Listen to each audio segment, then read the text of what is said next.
ফুটন্ত গরম জলের ভেতরে এক বাটি সেমাই দিয়ে আজকে একটা রেসিপি তৈরি করেছি। সকালে ঝটপট নাস্তার জন্য এই রেসিপিটা কিন্তু একেবারেই পারফেক্ট। রোজ রোজ একঘেয়েমি নাস্তা খেতে ভালো না লাগলে খুবই কম সময়ে আর কম উপকরণ দিয়ে এই রেসিপিটি একবার ট্রাই করে দেখতে পারেন। বানানো যেমন সহজ, খেতেও তেমন হেলদি। নমস্কার, আমি নীলিমা, আপনারা দেখছেন এনপি টেস্টি ফুড। তো চলুন বন্ধুরা, আজকে এই সেমাই দিয়ে কী রেসিপি তৈরি করলাম সেটা দেখে নেওয়া যাক।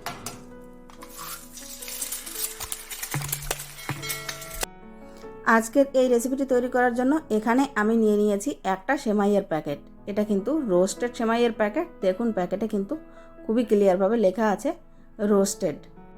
তো এখানে যদি রোস্টেড সেমাই না হয় সেক্ষেত্রে সেমাইটাকে কিন্তু অল্প একটু ঘি দিয়ে ফ্রাই প্যানে আগে থেকে একটু রোস্ট করে নিতে হবে। তো যেহেতু এখানে আমার রোস্টেড সেমাই, সেজন্য একটা স্টেপ কিন্তু আমার কম হয়ে গেল। তো বন্ধুরা, এরপর একটা বাটি নিয়ে নিয়েছি। বাটিতে এক বাটি ভরে সেমাই নিয়ে নিয়েছি। এখানে পরিমাণটা কম বেশি হতে পারে, যেমন ফ্যামিলি মেম্বার সেই হিসেবে এটার পরিমাণ বাড়িয়ে অথবা কমিয়ে নেওয়া যেতে পারে। এরপর এই সেমাইটা সরাসরি আমি দিয়ে দিচ্ছি গরম জলের ভেতর। যেহেতু এটা রোস্টেড সেজন্য আর রোস্ট করা লাগলো না, আমি দিয়ে দিলাম গরম জলের ভেতর। এরপর এই গরম জলের সাথে সেমাইটাকে বেশ ভালোভাবে মিলিয়ে নেব এবং 3 থেকে 4 মিনিট একটু সেদ্ধ করে নেব। আমার এখানে এটা তো প্যাকেটে আগে থেকেই রোস্ট করা ছিল, তারপরেও আমি এখানে উপর থেকে অল্প একটু ঘি দিয়ে দিচ্ছি যাতে একটার সাথে একটা লেগে না যায়।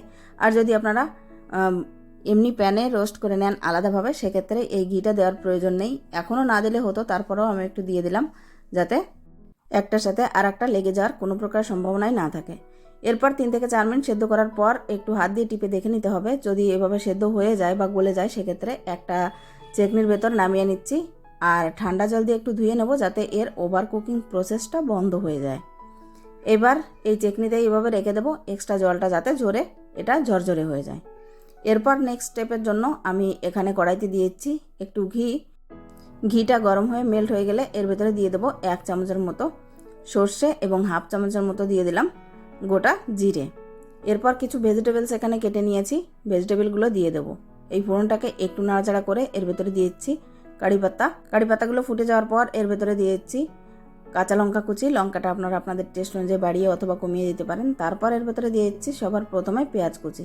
আমি এখানে গাজর, ক্যাপসিকাম, বাঁধাকপি, মটরশুঁটি সব কিছুই নিয়ে নিয়েছি। তো বিনস থাকলে বিনসও নেওয়া যেতে পারে। আর যদি ডিম খান সেক্ষেত্রে এই রেসিপিটা কিন্তু ডিম দিয়েও তৈরি করা যেতে পারে। তো আজকে আমি আর ডিম দেইনি। এরপর পেঁয়াজ কুচিটাকে একটু ফ্রাই করে নেওয়ার পর বাকি সব সবজিগুলোকে দিয়ে দিলাম এবং মিনিট খানেক নাড়াচাড়া করে নেব। তারপর এর ভেতরে দিয়ে দেবো স্বাদ মতো লবণ এবং অল্প পরিমাণ দিয়ে দিলাম ধনে পাউডার।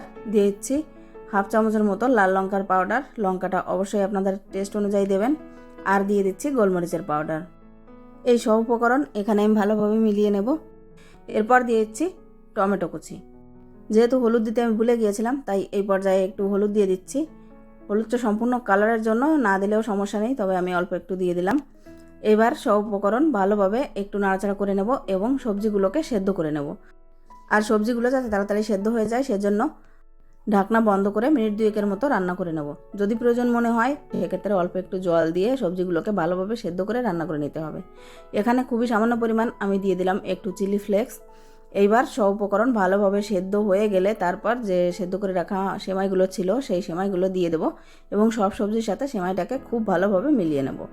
অল্প একটু ঘি এখানে দিয়ে দিলাম যাতে এই সেমাইটা বেশি ঝরঝরে হয়। আর আমার কাছে কিছু বাদাম ছিল, এগুলো রোস্টেড, তো বাদামগুলোও দিয়ে দিলাম। এটা সম্পূর্ণ অপশনাল, দিলে এর টেস্টটা অনেক বেশি ভালো আসে। আর কাঁচা বাদাম থাকলে সেক্ষেত্রে একটু ফ্রাই করে নিতে হবে। তো যেহেতু এগুলো রোস্টেড বাদাম সেজন্য এমনি দিয়ে দিয়েছি। সব কিছুকে ভালোভাবে মিলিয়ে নিলেই কিন্তু আমাদের টেস্টি এবং ঝটপট তৈরি এই উপমার রেসিপি একেবারেই রেডি। হ্যাঁ বন্ধুরা, আজকে আমি উপমার রেসিপি তৈরি করেছি সেমাই দিয়ে। তো সেমাইয়ের এই উপমার রেসিপিটি কিন্তু যেমন হেলদি, ঝটপট তৈরিও হয়ে যায় আর খেতে অনেক বেশি টেস্টি হয়ে থাকে। টিফিন বক্সের জন্য অথবা বাড়িতে জলখাবারের জন্য এই রেসিপিটি ঝটপট তৈরি করে নেওয়া যেতে পারে। উপর থেকে একটু ধনেপাতা কুচি দিয়ে দিচ্ছি। তারপর গরম গরম সার্ভ করে দিলেই সকলে কিন্তু খুব ভক্তি হয়ে খাবে। বন্ধুরা, আজকের এই রেসিপিটা যদি আপনাদের ভালো লেগে থাকে অবশ্যই একটা লাইক করার অনুরোধ রইল। আপনাদের করা একটা লাইক আমাকে নেক্সট ভিডিও তৈরি করার জন্য অনেক বেশি মোটিভেট করে। আর আজকের এই ভিডিওটা যদি আপনারা ইউটিউব থেকে দেখে থাকেন সেক্ষেত্রে চ্যানেলটিকে সাবস্ক্রাইব করে নেওয়ার অনুরোধ রইল, এবং যদি ফেসবুক থেকে দেখে থাকেন তাহলে পেজটিকে ফলো করে নেওয়ার অনুরোধ রইল। আর যারা অলরেডি সাবস্ক্রাইব করে দিয়েছেন তাদেরকে জানাই অসংখ্য ধন্যবাদ। এভাবেই আমার পাশে থাকবেন। আজকের মতো ভিডিওটা আমি এখানেই শেষ করতে চলেছি। আবারও ফিরে আসবো একটা নতুন রেসিপি নিয়ে। ততক্ষণ সবাই ভালো থাকবেন, সুস্থ থাকবেন। এতক্ষণ পর্যন্ত ধৈর্য ধরে ভিডিওটি শেষ পর্যন্ত দেখার জন্য আপনাদের সবাইকে অনেক অনেক ধন্যবাদ। নমস্কার।